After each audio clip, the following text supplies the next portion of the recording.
You took what the computer spit out and you went and arrested somebody. Is there any fear that police officers become too dependent on AI systems such as Flock and lose focus on, the standard regular police work? And, the AI obviously requires proper input from your end from real police work.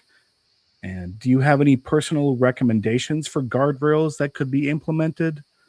And mistakes or things that you've seen in the past that could be improved? Well, as y'all know better than most, right?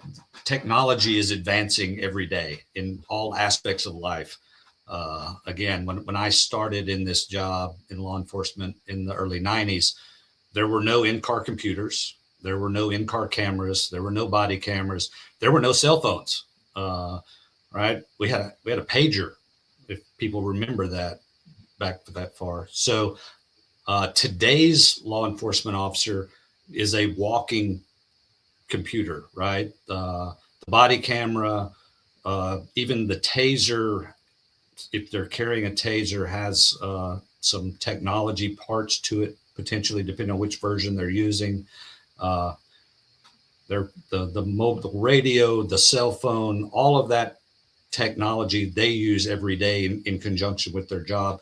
So they have to learn a different way. And of course, kids today grow up different than we did with technology as a whole. So I don't think technology becomes necessarily a crutch, but you do have to be careful with it, because we've talked about that before.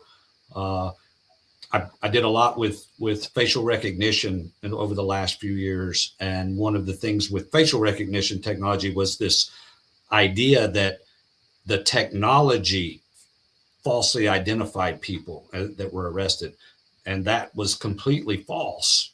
Every case that's out there, it was a failure of investigation. It was a failure of the human to do the work.